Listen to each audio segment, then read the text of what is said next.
नाज़रीन, यूँ तो किसी भी शख्स की हादसाती मौत हो जाए तो बहुत ज़्यादा दुख होता है, ख़ास उसका ताल्लुक किसी भी वतन से, किसी भी मज़हब से हो।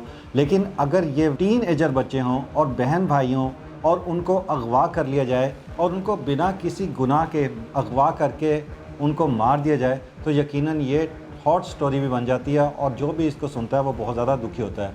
आज की कहानी ऐसे ही दो बच्चों के बारे में है जो दो बहन भाई थे। बहन का नाम गीता जबकि भाई का नाम संजय था। अब इनके साथ क्या हुआ, इनकी किस्मत में किस तरह इतनी तब्दीली आई और इनके साथ सान्या कैसा हुआ, आज के व्लॉग में हम इस पर डिटेल के साथ बात करेंगे। ये बात है 1978 की। भारत में एक केस रंगा बिल्ला के नाम से बहुत ज़्यादा मशहूर हुआ, बहुत ज़्यादा इसकी पजीराई हुई और बहुत ज़्यादा चर्चा हुआ। इसकी वजह ये थी कि इन्होंने दो ऐसे मासूम बच्चों का, दो ऐसे मासूम बहन भाइयों का कत्ल किया था जिनका कोई कसूर नहीं था। हुआ ये कि 28 अगस्त को ये बच्चे एक रेडियो प्रोग्राम में शिरकत के लिए निकलते हैं। ये अपने वालिद से कहते हैं कि हमने 7 बजे प्रोग्राम में शिरकत करनी है, 1.5 से 2 घंटे का हमारा प्रोग्राम होगा, आप हमें रेडियो इंडिया से ले लीजिएगा। अब ये बच्चे जब घर से निकलते हैं तो उस दौरान बारिश शुरू हो जाती है। अभी किसी टैक्सी, किसी रिक्शा के इंतज़ार में खड़े थे कि इतने में वहाँ पर 2 आदमी जो टैक्सी चला रहे थे वो वहाँ पर पहुँच जाते हैं। वो इन बच्चों से पूछते हैं कि आप कहाँ जा रहे हो, तो ये बच्चे बड़ी खुशी में बताते हैं कि हम रेडियो ऑफिस जा रहे हैं जहाँ हमने प्रोग्राम में शिरकत करनी है। तो उनमें से एक जिसका नाम बिल्ला था उसने कहा कि हम भी उसी साइड पर जा रहे हैं, आप हमारे साथ बैठ जाएँ। अब बच्चे उनके साथ बैठ गए। इसमें एक लड़की जो 2nd ईयर की तालबा थी जिसका नाम गीता था, ये जीसस एंड मैरी कॉलेज में पढ़ती थी, जबकि इसका 14 साला भाई जिसका नाम संजय चोपड़ा था, ये दोनों गाड़ी में बैठ जाते हैं। मगर बैठते ही इनको एहसास हो जाता है कि हमने एक गलत फ़ैसला ले लिया है, क्योंकि उसी दौरान वो गाड़ी को लॉक करके इनको भगाने की कोशिश करते हैं। इस दौरान ये बच्चे बड़ी बहादुरी का मुजाहरा करते हैं और उनके साथ फ़ाइट करते हैं। अब चूँकि ये दिल्ली का इलाका है, शहर है प्रॉपर, तो ये सड़क से जब गुज़रते हैं तो कई लोगों ने, उसमें एक साइकिल वाला था, उसमें एक बाइक वाला था, उसमें एक कार वाला था, तीनों ने इसको देखा कि गाड़ी में बैक साइड पर बैठे हुए 2 बच्चे फ्रंट पर बैठे हुए 2 लोगों के साथ झगड़ रहे हैं, लड़ रहे हैं। और उस बच्ची ने लोगों को आवाज़ दी कि हमें बचाएं, हमारी ज़िंदगी को ख़तरा है। और उस बच्चे ने अपना शोल्डर भी दिखाया जिस पर काफ़ी ज़ख्म लगे हुए थे। जो ही इनकी लड़ाई शुरू हुई तो उनके पास कुछ औजार थे।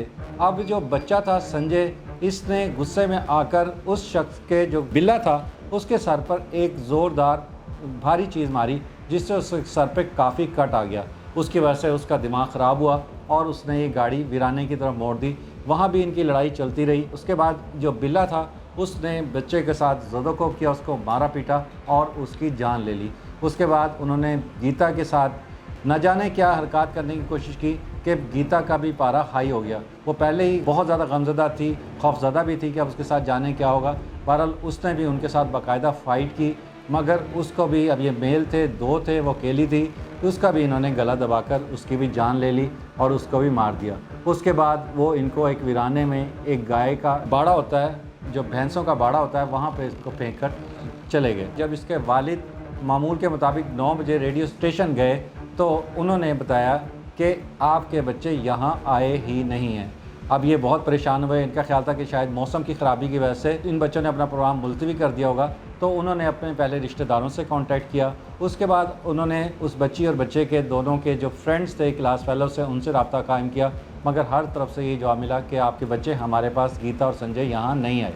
अब इन्हें बड़ी परेशानी शुरू हुई। जो फादर थे उनके, मदन मोहन चोपड़ा, उन्होंने थाने जाकर रिपोर्ट दर्ज कराई। इत्तफाक की बात यह है कि वहाँ पर 2 मशकूक ऐसे लोग आए थे जिनमें से एक का सर फटा हुआ था और एक के जिस्म पर काफ़ी सारे ज़ख्म आए हुए थे।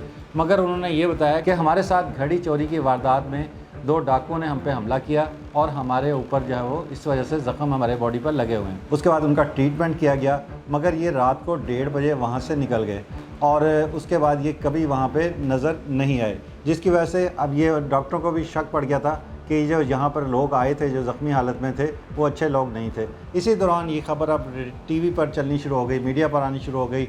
उन बच्चों की तस्वीर जारी कर दी गई जो कि मिसिंग थे, क्योंकि दिल्ली प्रॉपर बड़ा शहर है, कैपिटल है इंडिया का, तो ये ख़बर बहुत जल्दी मीडिया में गई और उसके बाद इन बच्चों की तलाश शुरू हुई।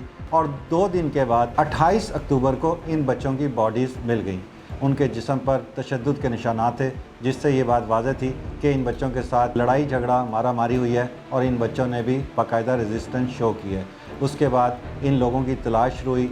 अब ये जो डाकू थे, ये जो चोर थे, ये जो बदमाश थे, इन्होंने भागने की कोशिश की। इन्होंने कोशिश की कि दिल्ली से मद्रास जाया जाए। अब ये एक ट्रेन में सवार हुए, अगरचे इन्होंने अपने हुलिये पूरी तरह से बदल लिए थे, मगर लोगों ने फिर भी इनको पहचान लिया क्योंकि हर तरफ इनका चर्चा था, इनके पोस्टर, इनकी तस्वीर जगह जगह लगी हुई थी। अब पुलिस ने जब इनको गिरफ़्तार किया तो इन्होंने बहुत सी कहानियाँ सुनाई और उसके बाद जब पुलिस ने इनसे शनाख्ती कार्ड मांगे तो ये उन पुलिस वालों से झगड़ पड़े, उनके साथ भी इनकी मारामारी हुई। बहरहाल पुलिस वाले इनको पकड़ कर ले गए और फिर 31 अगस्त को इनको दिल्ली के पुलिस स्टेशन पर ले जाया गया, जहां तफ्तीश के दौरान इन्होंने एतराफ़ कर लिया कि हमने उन 2 बहन भाइयों का कत्ल किया है। नाजरीन, इनका मुकदमा चला, पहले ये मामला हाई कोर्ट में गया, उसके बाद ये मामला सुप्रीम कोर्ट में गया, मगर पूरे भारत की जानिब से इंसाफ को, बच्चों को इंसाफ दो, गीता और संजय को इंसाफ दो की सदाएं बुलंद हो रही थी। और ये गीता और संजय का जो केस था वो बड़ा हाई प्रोफाइल हो गया था, मीडिया हाई पकड़ गया था, इसलिए बहुत ज़्यादा अदालतें भी अब मजबूर थीं। और इसके अलावा उनको फोरेंसिक में वो सारे सबूत मिल गए थे क्योंकि जो गाड़ी पकड़ी गई थी वो भी इन्होंने चोरी की हुई थी, उसके अंदर से फोरेंसिक किया गया तो पता लगा कि वो बच्चे इसी गाड़ी में बैठे थे। एक का नाम कुलजीत सिंह जिसको रंगा कहते थे और दूसरा जसबीर सिंह जिसका नाम बिल्ला था। इन दोनों को सुप्रीम कोर्ट ने सजाए मौत दी।